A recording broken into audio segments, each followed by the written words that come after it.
Antes de comenzamos, quiero reconocer que como yo estoy en Washington, D.C., estoy llamando desde el territorio ancestral de las naciones indígenas Piscataway y Anacostan. Les invito a cada de ustedes considerar en cuál territorio usted esté hoy.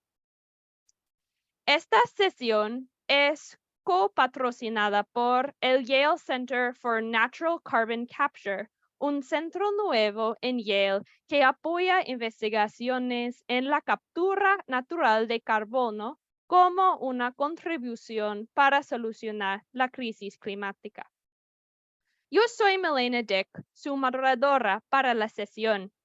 Gradué de Yale School of the Environment en 2019 con mi maestría de Ciencias Ambientales.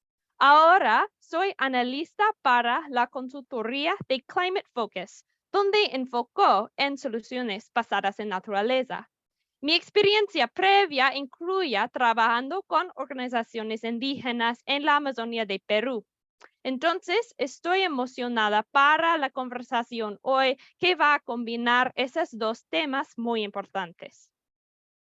En la sesión, vamos a empezar con presentaciones de cada de nuestros hablantes estimados, seguir con una discusión entre ellos y concluir con tiempo para contestar preguntas de ustedes, la audiencia. Ahora voy a presentar a nuestros hablantes. Dr. Freddy Greifa es profesor en Sociología y Relaciones Internacionales en la Universidad de San Francisco de Quito, en Ecuador. Es napuruna de la Amazonía de Ecuador. Recibió su doctorado en Geografía de la Universidad de Carolina del Norte en 2020. Él fue el primer miembro de su nacionalidad en recibir un doctorado. Sus investigaciones en geografía política y humanidades ambientes usan conceptos indígenas de relaciones con el ambiente y los humanos, como Sumac Coasi y el bosque vivo, para analizar cómo los pueblos amazónicos abordan, impugnan y responden a programas de conservación. Silvia Gómez Echeverry es la directora ejecutiva de la Fundación Gaia Amazonas en Bogotá, Colombia. Recibió su maestría en Ciencias Holísticas de Schumacher College y estudió antropología. Ha acompañado organizaciones indígenas en Colombia y en partes de África en mapeo social y técnico, cooperación internacional y iniciativas interculturales. Era la directora de Greenpeace Colombia entre 2014 y 2021 y también ahora sirve como directora diputada del programa andina de Greenpeace. Bienvenidos a ustedes dos. Gracias por estar aquí. Ahora vamos a empezar con la presentación de Freddy. Freddy, el piso es suyo. Muchísimas gracias, Milena, y un gusto saludar también a Silvia. Y gracias por la invitación. Quisiera, por favor, tener la oportunidad de compartir mi presentación, un poco para poder apoyarme en esta pequeña discusión.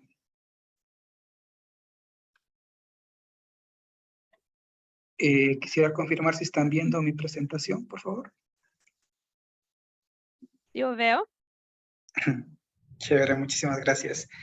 Bueno, la charla de hoy quisiera un poquito enfocar a esta idea de valores y resurgimientos Sacharruna, ¿no? Que es un concepto de mi nacionalidad en la Amazonía de Ecuador y cómo estos implican en los pagos por servicios ambientales, analizando el programa Sociobosque en la Amazonía Norte de Ecuador.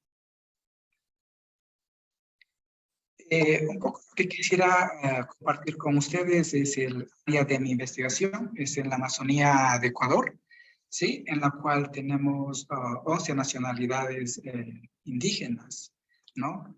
Y también tenemos diversos pueblos. Una de las nacionalidades quizás un poco más numerosa en términos de población y territorio es los denominados Quichua de la Amazonía, en la cual yo me siento identificado y me siento parte. aunque internamente nos identificamos como Napo.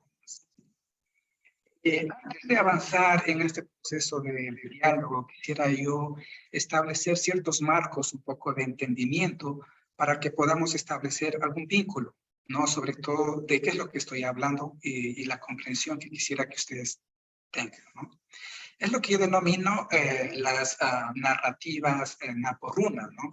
Que se refiere sobre todo a aquellos eventos, anécdotas, metáforas que nosotros utilizamos para comprender nuestro entorno natural.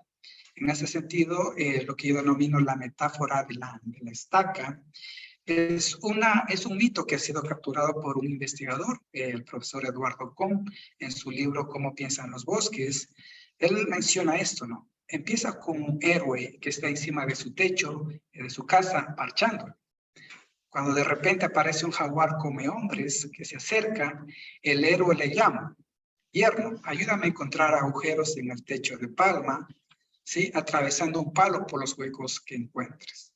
Entonces, aquí he puesto más o menos una imagen, ¿no? De alguien construyendo una casa, y claramente se puede evidenciar que para parchar los huecos en el techo necesita de alguien que esté adentro y que pide que atraviese una estaca o un palo, ¿no? Entonces, a través de esta metáfora, lo que yo quisiera un poco con ustedes es compartir alguna de las siguientes ideas, ¿ya?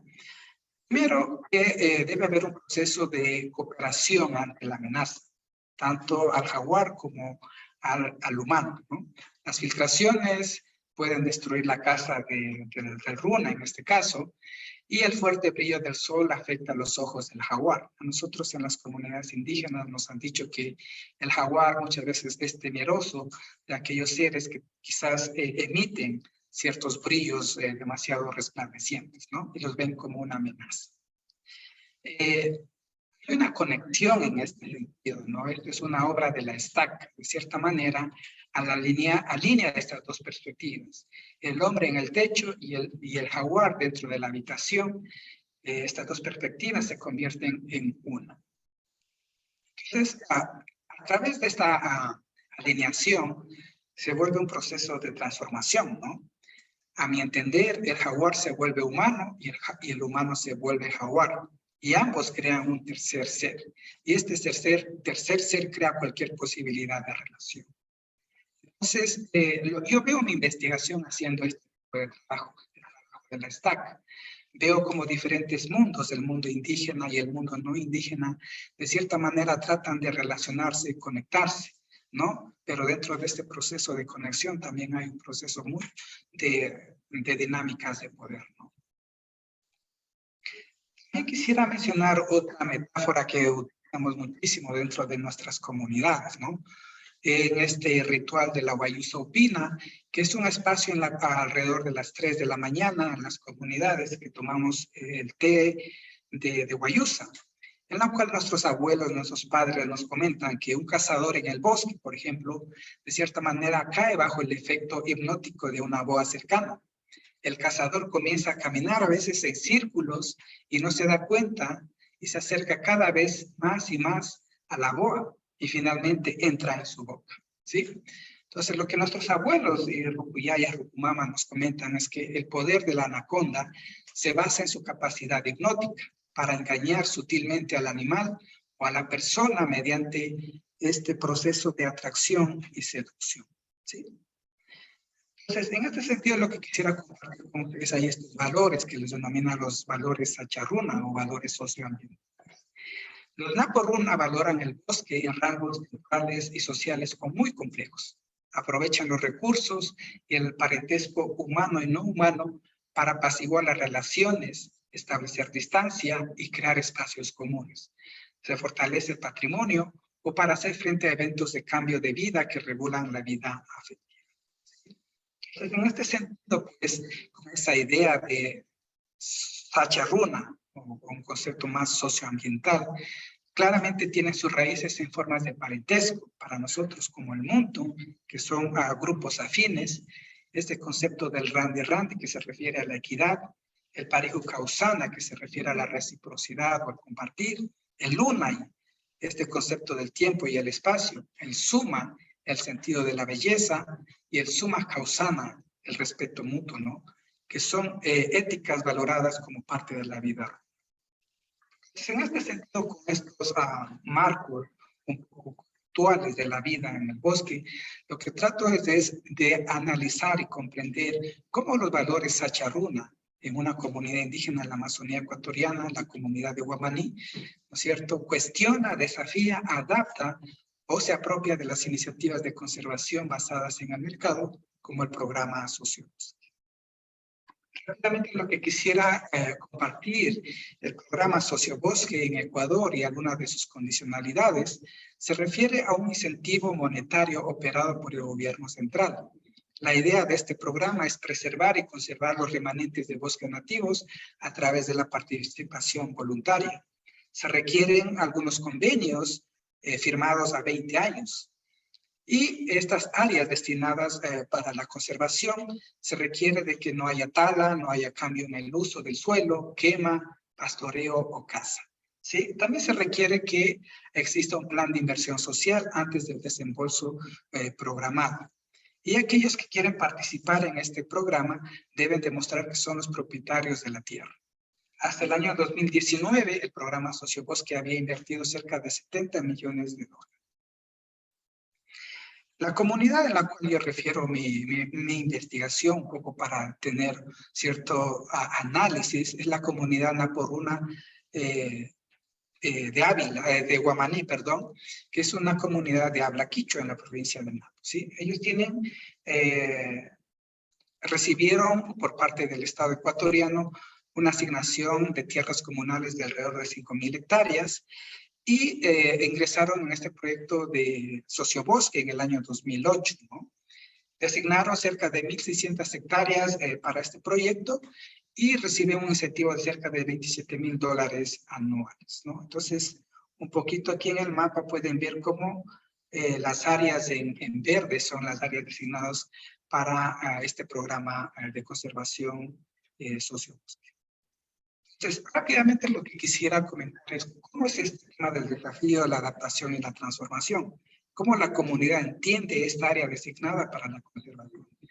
Primero lo designan como un refugio de vida silvestre, que puede ser presa fácil de la cacería ilegal. Lo denominan también como islas de conservación. También hay la preocupación de que esta área puede ser alguna área protegida de manera permanente, asignada por el Estado quizás, o solo para la producción de los servicios, como puede ser el ejemplo de la captación de agua, pero que de cierta manera se desvincula de la accionar de las comunidades. Entonces, ellos piensan o lo definen esta área como un área restringida, ¿no? Esa zona ya no es mi bosque, no se castigan, sino si los runas no cumplen con lo ¿no?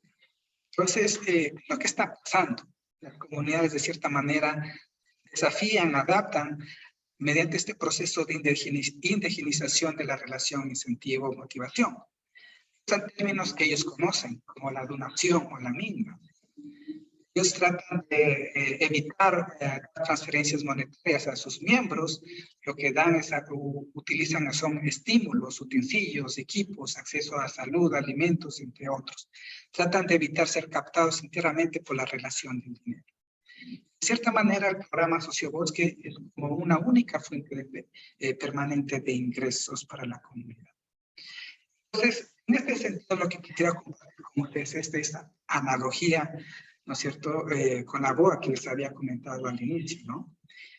El acto del programa Sociobosque, de cierta manera, es análogo a la BOA en el bosque, porque de cierta manera atrae y seduce a las comunidades bajo la idea de que van a tener un futuro brillante, de van a tener recursos, van a tener muchas herramientas que les permitan mejorar sus condiciones de vida, ¿no?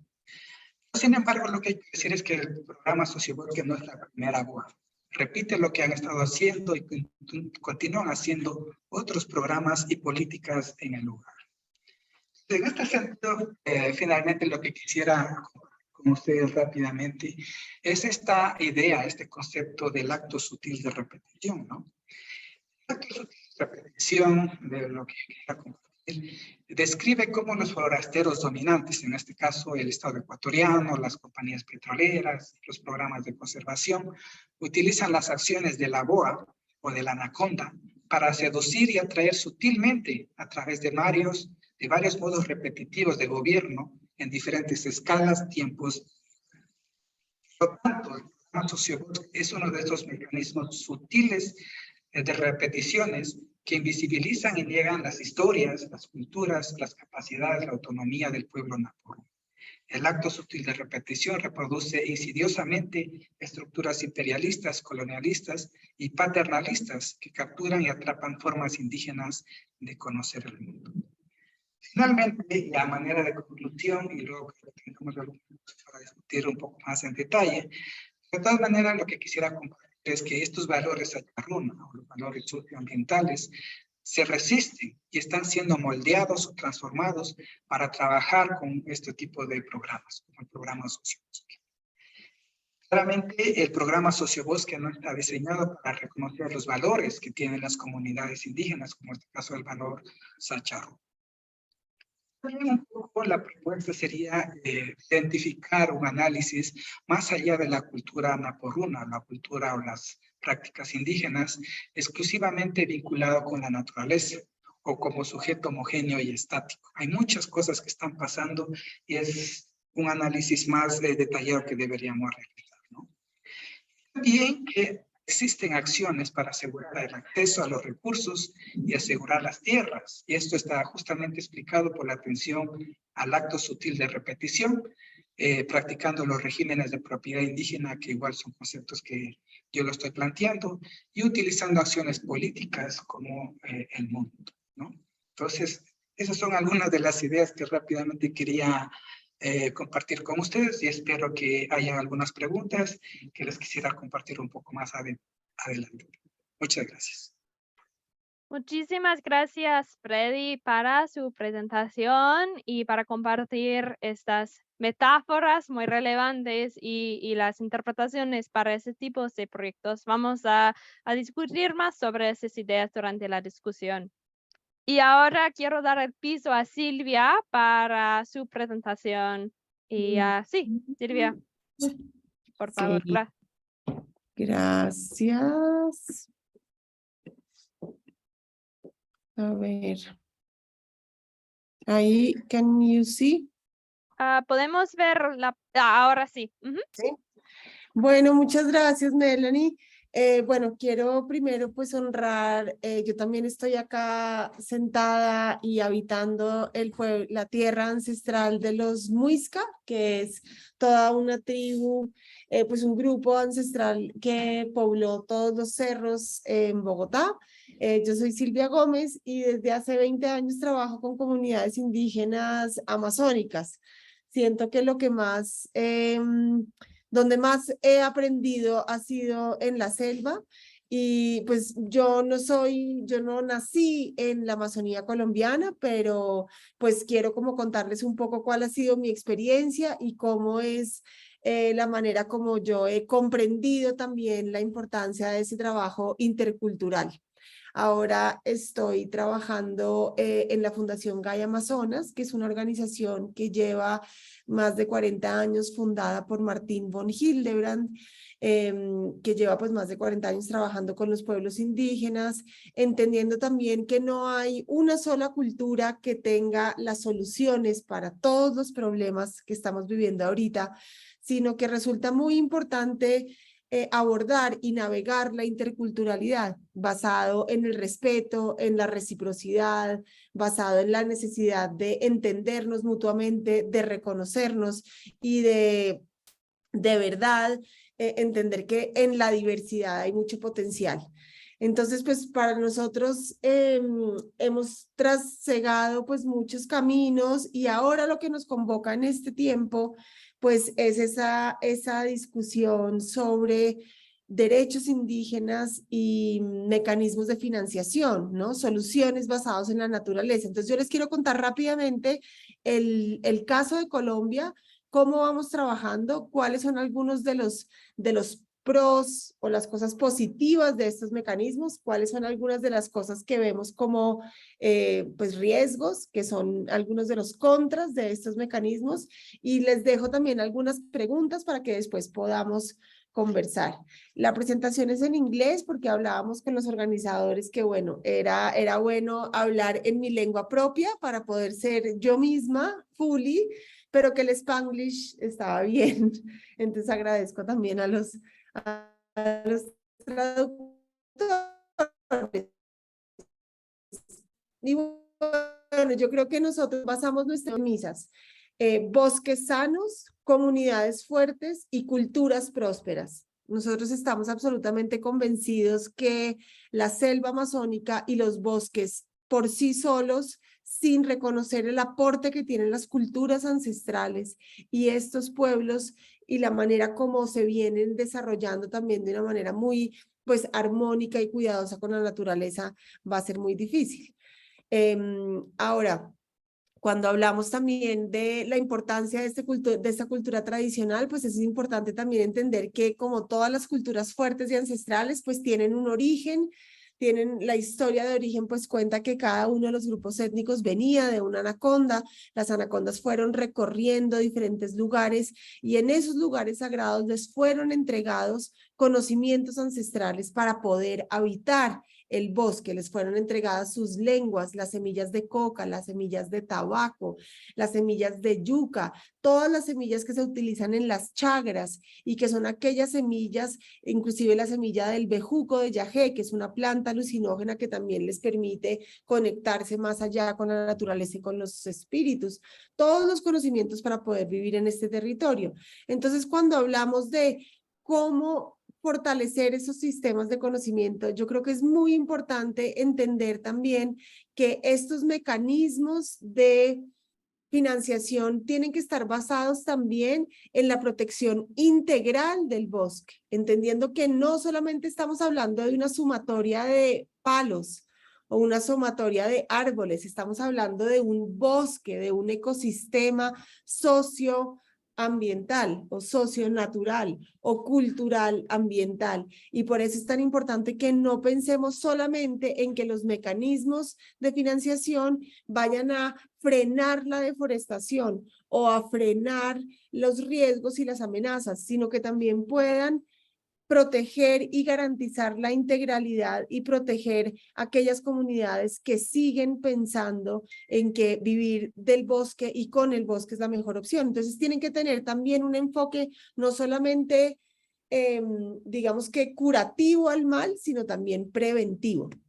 ¿Cuál es el caso de Colombia? Pues acá estamos hablando de el 48, o sea, el 44% de todo el país es bosque amazónico, es casi que el 50%, que es muy importante.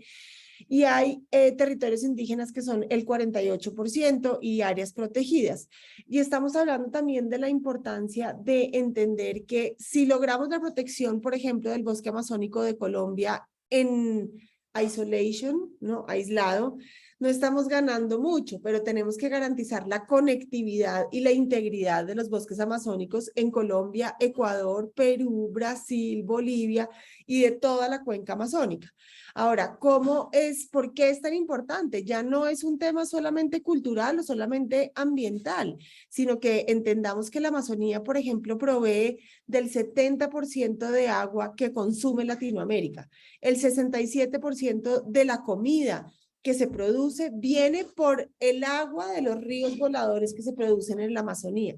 El 65% de la energía que consumimos en las grandes ciudades viene también producida por los ríos y la humedad que provee el bosque. Y más o menos 3 de 4 trabajos vienen también de esas aguas. Entonces estamos hablando realmente de un problema político, económico, ambiental y cultural. Ahora, ¿cómo garantizar que eso suceda? En Colombia hemos tenido tres grandes etapas del proceso. Una es garantizar la tenencia de la tierra para que los pueblos indígenas puedan desarrollarse y ser lo que son, necesitan que se reconozca la propiedad de la tierra. Y ahí en Colombia hay una figura que se llama los resguardos. En 1991 la Constitución cambió y luego ha habido varios momentos donde los resguardos indígenas son considerados inalienables, imprescriptibles, es decir, que son propiedad de los pueblos indígenas y que son tierras que no se pueden ni vender, ni arrendar, ni dar en concesión. Son tierras casi que sagradas por constitución. El segundo momento pues ha sido no solamente para poder tener la tierra se necesita también un marco constitucional que garantice que puedes administrar la tierra. Y por eso nos hemos encargado de generar el marco legal suficiente para que no solamente los resguardos sean propiedad inalienable e indescriptible de tierra, sino que también haya marco legal. Y ahí hay varias leyes, por ejemplo, los planes de ordenamiento territorial o, por ejemplo, varios decretos que dicen que donde no hay municipios o departamentos, hay áreas no municipalizadas, que son aquellas áreas donde los indígenas van a ser gobierno autónomo en su territorio con las mismas facultades de cualquier alcalde o cualquier gobernador. Y eso es muy importante porque entonces estamos hablando de gobierno a gobierno. Los gobiernos indígenas son gobierno en su territorio y pueden tener entonces una conversación equitativa y de igual escala con los gobiernos municipales. Eso ha sido un cambio importante. El cambio de las leyes. Y el tercero, pues ya es proveer y generar y que emerjan todas las capacidades para gobernar. Y ahí hablamos entonces de los planes de vida como un instrumento importante para poder poner en la práctica todas estas condiciones. Entonces en Colombia pues ahí estamos trabajando con 14 gobiernos indígenas y estamos trabajando en ese marco legal para reconocer que en las áreas no municipalizadas los gobiernos indígenas sean autoridad en su territorio y tengan competencias fiscales, administrativas y políticas. Ahora, ¿qué pasa con los mecanismos de financiación? Entonces tenemos proyectos Red Más, tenemos pago por servicios ambientales, tenemos bastantes mecanismos y yo ahí quiero dejar varias preguntas porque yo creo que es una cosa que está evolucionando en el mundo a unas velocidades inmensas. Estamos viendo que hay como carbon cowboys, que hay lugares, por ejemplo, en Colombia, a diferencia de Ecuador, donde el gobierno no ha regulado porque cree que son negocios entre dos privados, pero eso ha sido muy grave porque entonces llegan empresas y le dicen a las comunidades sin ningún conocimiento que firmen proyectos de 30, 100 años en unas condiciones realmente que van en contra de sus principios ancestrales y pues lo que queremos finalmente es que un mecanismo que puede ser valioso esté utilizado de una manera respetuosa y realmente organizada y que respete el tiempo, la escala y las maneras como de planificar de los gobiernos indígenas. Entonces, pues en Colombia venimos tratando de hacer proyectos para que todos estos mecanismos de financiación puedan finalmente pues fortalecer, y acá les doy algunas de las ideas que estamos esperando fortalecer con esos recursos, pero ahí también es importante entender, pues ahí vuelvo a decir la pregunta, ¿cuáles son los pros y cuáles son los contras? Efectivamente es muy positivo porque le permitiría a las comunidades una gran autonomía. Hay posibilidad de sostenibilidad financiera a largo plazo, garantiza la soberanía y se hacen esos acuerdos de gobierno a gobierno. Pero los contras, si no se hace bien, si no se respetan las escalas, si no se respetan los tiempos, si no se respetan las condiciones de distribución, los principios, los valores de los pueblos indígenas que tienen mucho que enseñarnos a la sociedad occidental, porque finalmente son sociedades mucho más colectivas, menos individuales, son sociedades mucho más cualitativas, menos cuantitativas, son sociedades pues que piensan mucho más en la prevención y no tanto en la cura de las enfermedades, y también entienden que el dinero viene de otro mundo. Entonces los contras podría ser también que se monetiza la forma de vida, que si no hay recursos, las comunidades no hacen sus chagras, no desarrollan sus planes de vida, sus planes de educación, de salud, basado en su cultura, y eso ya lo estamos viendo. Dos, que no se tenga en cuenta los tiempos y las escalas, que son muy distintas de la sociedad occidental a la sociedad indígena. Tres, que haya falta de regulación. En el momento donde no haya normas claras, reglas de juego, responsabilidades, commitments de cada una de las partes, pues ahí se presta para que el mercado se vuelva un caos, y eso es lo que estamos viendo también. Entonces, pues ahí yo creo que la pregunta grande que de pronto ya conversando un poco más podemos ir desarrollando es cómo conciliar los ritmos, las escalas, las prioridades de los pueblos indígenas con la urgencia que todo el mundo tiene de la lucha contra el cambio climático y de gastar el dinero, ¿no? Estamos en un mercado pues muy económico, pero pues la segunda pregunta es, de pronto el problema no es de dinero. ¿Será que el problema es de dinero?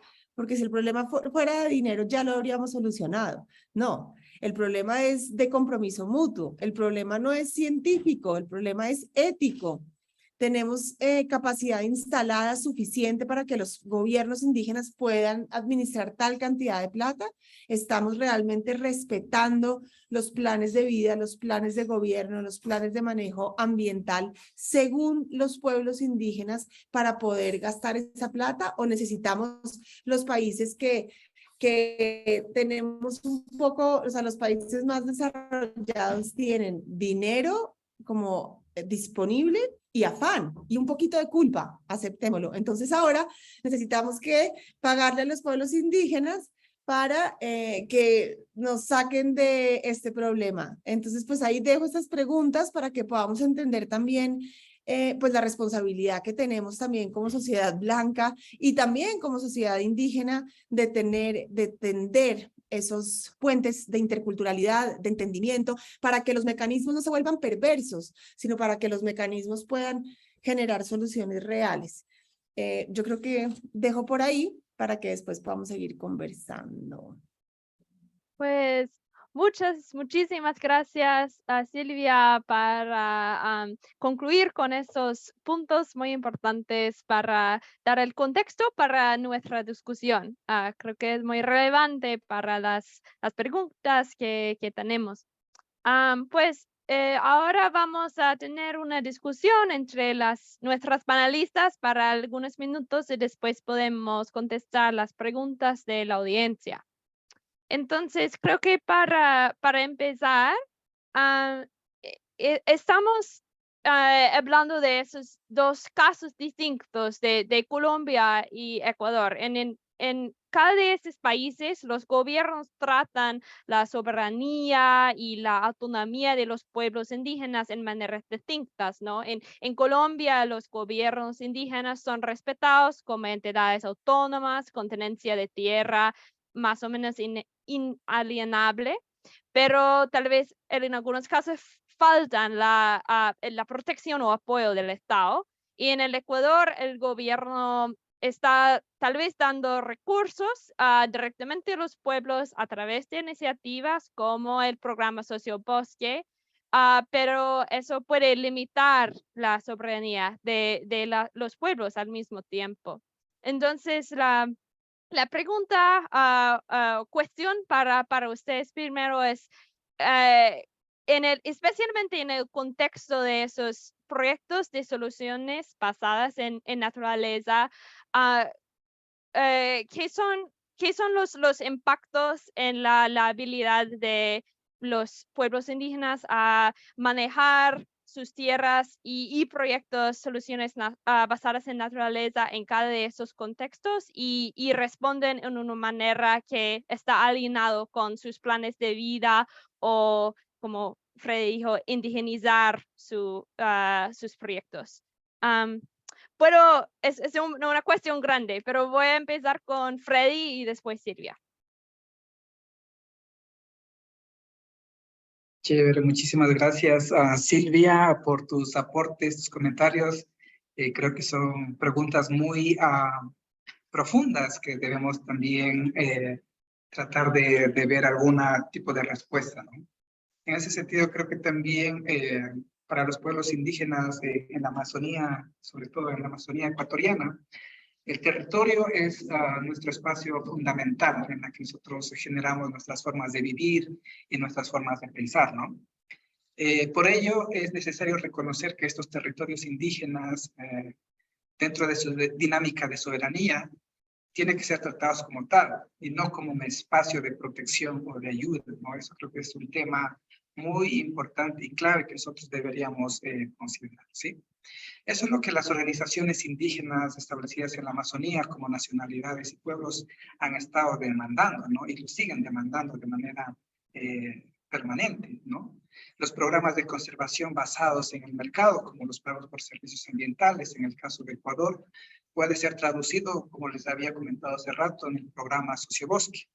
Es una iniciativa del gobierno que trata de conservar los remanentes de bosque nativos mediante la provisión de incentivos económicos a los poseedores de estos bosques, ¿no? Sin embargo, como yo les estaba comentando de la investigación que yo he realizado en la Amazonía Norte de Ecuador, considero que el impacto debe ser analizado desde una mirada bastante histórica, ¿no? Porque tiene que ver mucho con el proceso colonial, los esfuerzos de la construcción del Estado-Nación, mientras que para algunos pueblos este tipo de iniciativas resultan en rechazo, como en el caso del pueblo quichua de Sarayaco, ¿no? Tengo algunos amigos con quienes he estado colaborando, hemos compartido algunas ideas, y ellos de cierta manera han dicho, no, en nuestro territorio no ingresan este tipo de programas, nosotros tenemos nuestras propias dinámicas, nuestras propias perspectivas y las propuestas que lo hacen en base a su autonomía, ¿no? Pero también es interesante que para otras nacionalidades, como la nacionalidad zápara, puede ser considerado como una especie de reconocimiento, ¿no? Porque quizás fueron comunidades o poblaciones que antes no eran reconocidas como tal por el Estado ecuatoriano. Entonces es una oportunidad para ellos para ser más visibles ante el Estado y demandar el accionar de las políticas, ¿no? En el caso de la comunidad donde yo realizo mi investigación, en la comunidad de Guamaní, ellos los ven como una oportunidad. ¿Cómo está la provisión de los incentivos puede ser traducidos en la oportunidad para legalizar sus tierras, para que sus hijos se preparen, vayan a universidades, escuelas, y tengan la oportunidad de que ellos mismos puedan empezar a defender su territorio desde su propia óptica, ¿no? Entonces, quizás lo que quisiera mencionar aquí es que tanto el gobierno como las diferentes instancias de cooperación deben reconocer las diferentes dinámicas socioambientales que definen el accionar de las comunidades locales, que en sí son diversas, ¿no? En la Amazonía de Ecuador, como les decía, tenemos 11 nacionalidades y diversos pueblos. Estos procesos de estandarizar, de simplificar, de ver a las nacionalidades y pueblos como una sola categoría, eso es lo que justamente nos ha traído problemas. Y eso es un ejemplo del programa Sociobosque, cuando se trata de establecer estándares, una sola guía para todas las comunidades, cuando cada una de ellas tiene sus respectivas visiones, cosmovisión, propuestas, unas veces quizás ilógicas en relación a sus prácticas ancestrales en ciertos casos, ¿no? Pero de todas maneras debemos analizarlo de diferentes perspectivas, el por qué ellos tienen este tipo de acción. Muy bien, gracias, sí, Silvia. Gracias, Freddy. No, pues no puedo estar más de acuerdo contigo sobre la importancia del territorio. El territorio es el lugar de origen, es el lugar de habitación, es el lugar donde pues se planean las nuevas generaciones, donde se piensa sobre el pasado, donde se actúa en el presente. Entonces, yo creo que todas las políticas y las leyes y los programas que se desarrollen en función de garantizar esa autonomía territorial, pero al mismo tiempo esa autonomía político-administrativa, son pocos. Es decir, todo lo que hagamos para garantizar la autonomía de los pueblos en sus territorios es muy importante. Ahora, yo creo que también por lo menos en el caso de Colombia, pues se viene con un proceso muy interesante también de reconocimiento de esos derechos, que hace algunos años yo me atrevo a decir que era un proceso muy de reivindicación, es decir, de que los pueblos indígenas garantizamos nuestros derechos y era también con un poquito como de que colonizar el Estado y decolonizar la mente.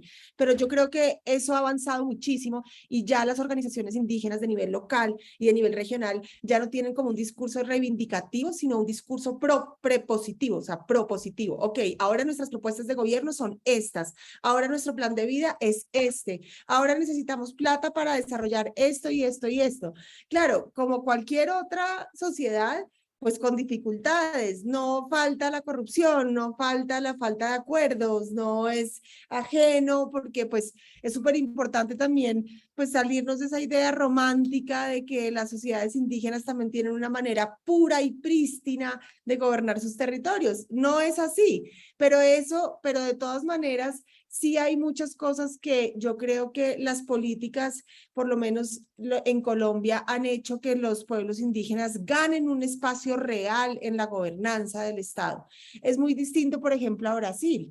Por ejemplo, vemos que en Brasil las tierras indígenas están solo demarcadas, es decir, hay mapas donde dicen, ahí esa es la tierra de los Mundurucú, esa es la tierra de Xingu, esa es la tierra de Río Negro, pero no son tierras reconocidas. Entonces también vemos que los índices y las tendencias de deforestación son muchísimo mayores porque no están reconocidos los derechos de los pueblos indígenas como gobernantes de sus territorios, y que todavía falta mucho trabajo. El gobierno, el Estado, todavía es un Estado rígido, pensado para otro modelo, no pensado para la diversidad que realmente está en nuestros países. Y ahí es donde yo insisto en el reto de la interculturalidad, que si bien las leyes ya están reconocidas, los resguardos ya están definidos, pues la gobernanza es un trabajo, la gobernanza es un ejercicio que se hace día a día. Y ahí es donde también pues los mecanismos de financiación que vienen de afuera, que tienen buenas intenciones, si no se acoplan de una manera realmente respetuosa y que tenga en cuenta las formas y los valores de los pueblos indígenas, lo que va a hacer es, pues es peor el remedio que la enfermedad, ¿no? Entonces, pues, sí, ahí dejo. Muy bien. Muchas gracias, Silvia, y a Freddy también. Tal vez quedando un poco con ese tema de financiación de afuera, ahora, como hemos comentado, hay mucho financiación disponible para abordar la crisis climática que está habiendo de los sectores privados y públicos, y especialmente hay interés en gastar dinero en los soluciones basadas en naturaleza y para trabajar con pueblos indígenas, como esos proyectos dicen, ¿no? Pero como ustedes han mencionado un poco, hay varios riesgos asociados con aquellas finanzas para el clima. Entonces, ¿qué son los riesgos y las consideraciones afuera de simplemente la cantidad de dinero que deben entrar en esas conversaciones? Y además, como para la perspectiva de tal vez un estudiante en la audiencia que va a trabajar con ONGs o gobiernos o organizaciones que están haciendo proyectos de soluciones basadas en naturaleza, ¿qué consideraciones deben tener para trabajar en una manera ética con pueblos indígenas? Pues cada de ustedes pueden empezar. Bueno, entonces empiezo yo rápidamente. Muy bien. Bueno, yo creo, voy a decir dos cosas que me parecen fundamentales. Lo primero es que tiene que haber una combinación de acercamientos, como de approaches, ¿no? Que uno que sea bottom-up, o sea, de abajo para arriba, realmente antes de que llegue la plata, antes de que lleguen los proyectos, antes de que llegue el dinero, las comunidades internamente tienen que haber hecho una reflexión de cuánto dinero necesitan, para qué lo necesitan, cómo se va a distribuir, cómo van a ser los mecanismos de pues de administración y de contabilidad, de accountability, de transparencia, de repartición. Si eso no se hace, pues finalmente ahí hay un caldo de cultivo para el desastre, porque el dinero solo en cada cuando llega, pues le pasará un momento, pues la probabilidad de que no la invierta bien es altísima.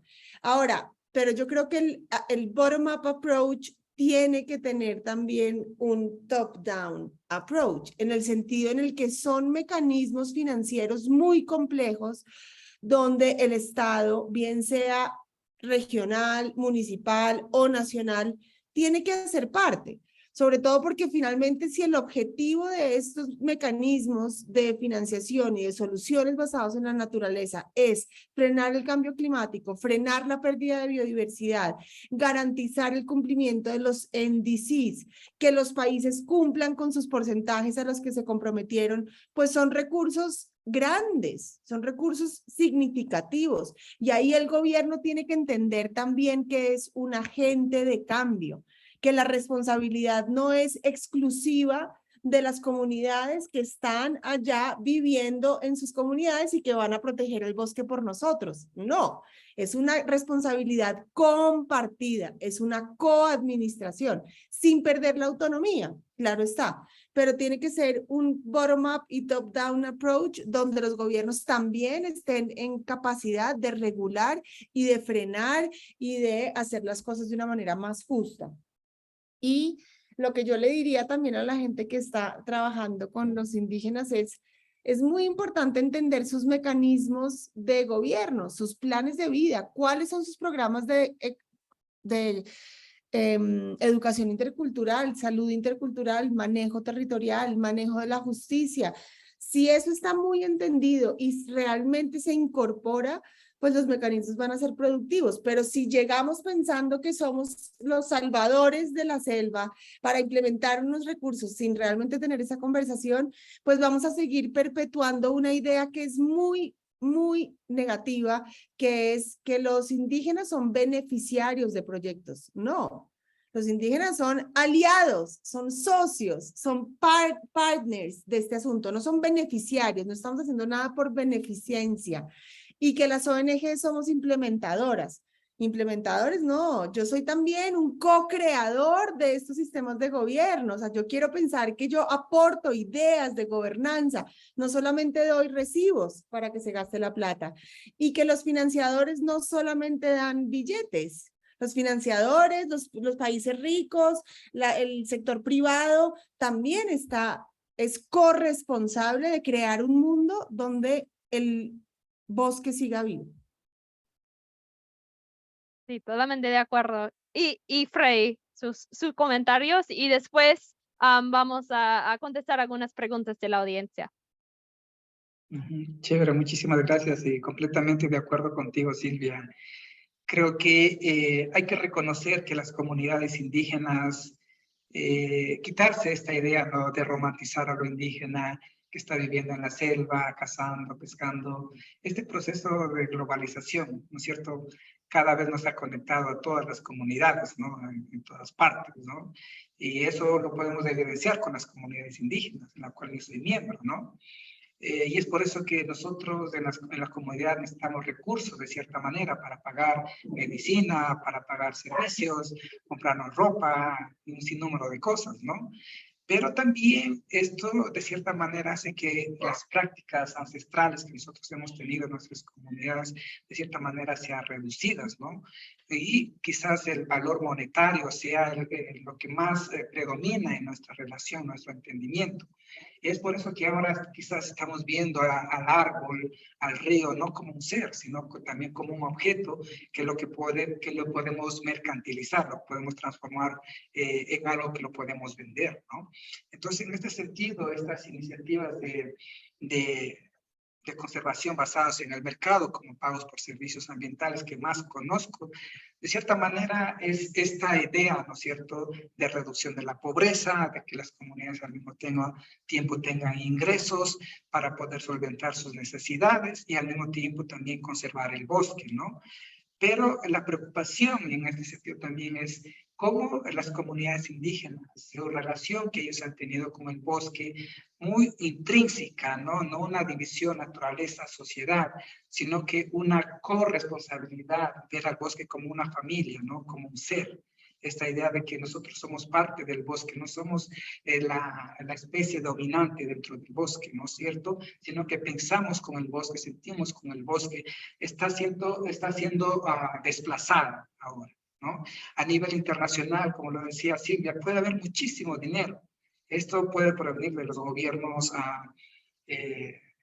nacionales, gobiernos amigos, de la cooperación internacional, de las empresas, de los ciudadanos que quizás estén preocupados por la situación del mundo, del cambio climático como tal, pero la preocupación es de que los procesos de autonomía, gobernanza en los territorios sean manejados desde una perspectiva propia de las comunidades, ¿cierto? Entonces, para las comunidades, para los líderes con quienes he tenido la posibilidad de conversar, es que eso tiene que ser manejado de una manera muy sistemática, muy desde abajo, muy conversado con los dueños del territorio en temas de reciprocidad, respeto, ver al bosque como, no como un objeto, sino como un ser, ¿no? Entonces, en ese sentido, creo que tiene que ser todo un proceso bastante especializado, ¿no? Ahora, tú decías también a algunos estudiantes, personas que están trabajando con pueblos indígenas o van a trabajar con pueblos indígenas. Yo tuve la oportunidad de trabajar para el gobierno en Ecuador y tenía algunas personas que trabajaban ahí, no indígenas, y ellos me decían, y eso fue una experiencia bastante fea, que decían, a mí me gusta trabajar para los pueblos indígenas. ¿Ya? Pero nunca, nunca me gusta trabajar con los pueblos indígenas. Claramente ahí me daba cuenta de que a estas personas les gusta diseñar, establecer programas muy idealizados, pero nunca realmente sentarse a conversar con las personas, con los dueños de los territorios, realmente si es que ellos estarían de acuerdo con este tipo de iniciativas, programas o no. Entonces, algunos miembros de las comunidades, por ejemplo, de algunas organizaciones, tuvimos una reunión hace unas 2 semanas acá en Quito, de una organización indígena que se llama La COICA, que es la Coordinadora de Organizaciones Indígenas de la Cuenca Amazónica, y ellos estaban muy preocupados, decían, hay mucho recurso que viene a nombre de pueblos indígenas, pero si nosotros hacemos un estudio de cuánto de esos recursos realmente va a las comunidades, cerca del 1% es lo que va a las comunidades indígenas. Y ellos decían, entonces, ¿a dónde realmente va estos recursos? ¿No? Entonces, creo que también es un proceso en el cual nosotros debemos hacer transparentar cómo estos recursos van realmente a nombre de los pueblos indígenas, quiénes se están quedando, quiénes se están beneficiando, ¿no? Sería interesante también hacer este tipo de análisis. Y también quizás alguna de las recomendaciones para los estudiantes, lo que decía Silvia, y comparto muchísimo con esto, es construir procesos de cooperación, de aprendizaje mutuo y sobre todo un respeto de lado y lado. Yo no estoy de acuerdo tampoco en decir que sean las comunidades indígenas las que tengan la única solución a los problemas que tenemos en el mundo, sino que tenemos que hacer un aprendizaje mutuo, ¿no? Segundo, es reconocer las prácticas ancestrales de conexión con la naturaleza como acciones alternativas respecto a nuestra posibilidad de seguir existiendo y viviendo en este planeta, ¿no? Y tercero, que es, las comunidades deben ser socios activos, no cuando simplemente ya viene el proyecto, sino desde el inicio de la idea misma del programa, ¿no es cierto?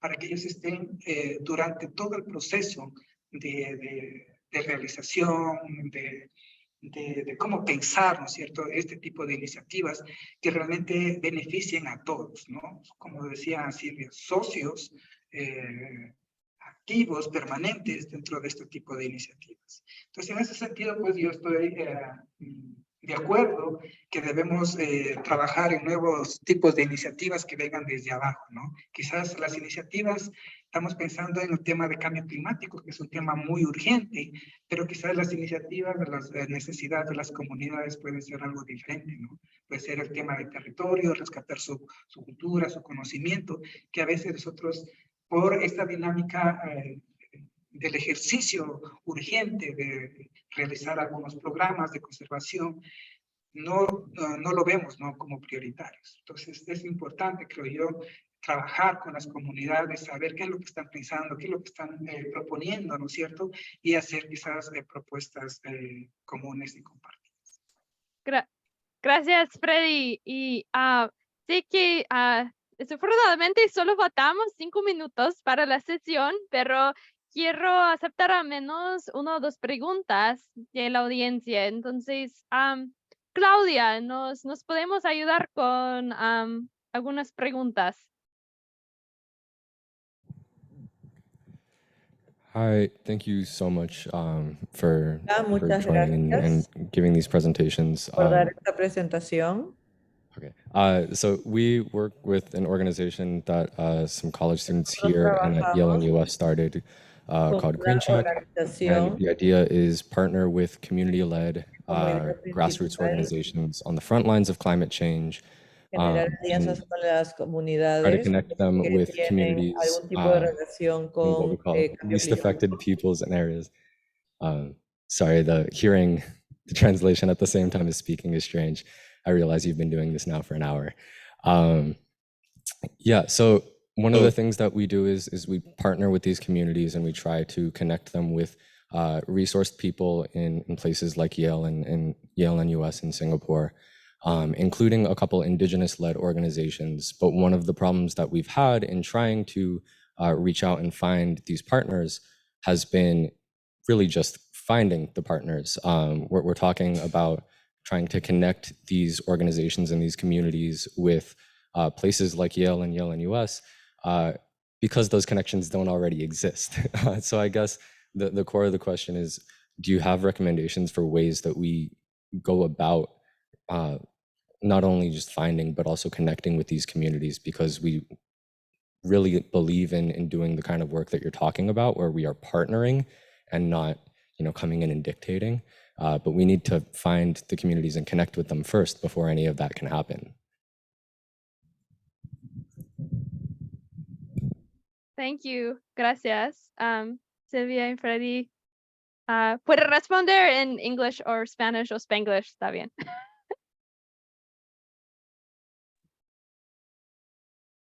Okay, I will try to answer this question. Yes, I think from my understanding is indigenous peoples, there are different grassroots organizations.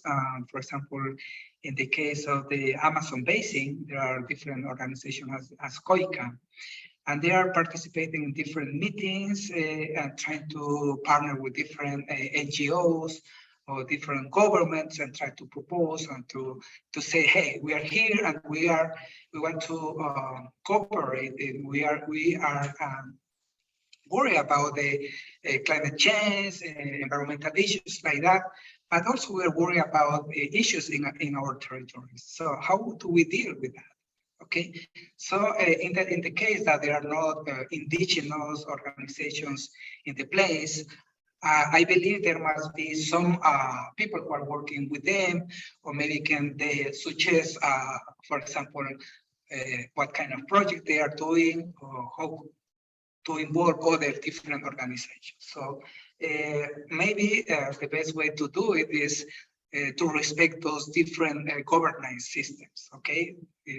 If we do it directly with local communities, in some way, we are disrespecting their organization system in that way. So always when I try to do different interventions or research with the indigenous leaders, I directly contact with them. And after that, I go below to different scales and say, okay, if we are agreed to deal or to process in that place, for example, I don't know, for example, if they are dealing with different programs, projects related to conservation issues in their communities, the best idea is to directly contact them. So I don't know if in some way I answer your question, but I encourage you at least to try to find the best way, the key participants or I don't know how to say this, Yeah. organizations that can really help you to achieve your goals. Súper, gracias Freddy. Y Silvia, en como un minuto tal vez tiene respuesta también. Sí, it's a challenge, definitely, porque la manera como nosotros reach out to communities is very different from the ones that they usually use in the jungle. So, yeah, es difícil, pero yo creo que pues también ahí se demuestra que esa conexión entre mundos no es tan fácil como nos gustaría. No es como entrar en la web y decir indígenas del Baupés colombianos, de dónde están y ya tener, sino que implica pues un proceso más largo, implica quizás venir a los países, conectarse con los trusted partners y poder tener como pues sí, como un contacto.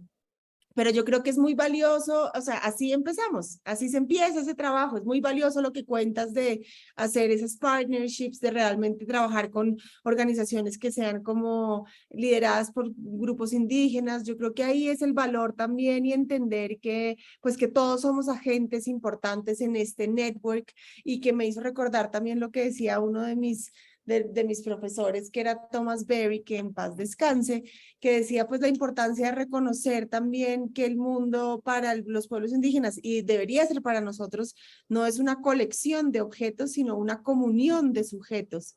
Y ahí también cómo nos comunicamos, cómo llegamos al otro, pues claro, es un reto, pero yo creo que como lo están haciendo, ahí van, uno siempre encuentra, ¿no? Como que es como navegar un río, nunca es pavimentado como un tarmac road, no, pero pues bueno, cuenten con nosotros también para poder hacer como contactos y para poder hacer puentes y para poder también como conectar mundos y pues que no es fácil, entiendo la necesidad y la dificultad. Sí, sí, gracias. Sí, creo que todos nosotros estamos en esta llamada y los que están en Croon, todos estamos en ese camino juntos, ¿no? De ver cómo pueden de verdad trabajar juntos y apoyar esos procesos de soberanía y protección de la naturaleza. Y es muy difícil. Entonces, lo siento que nuestro tiempo es tan cortito.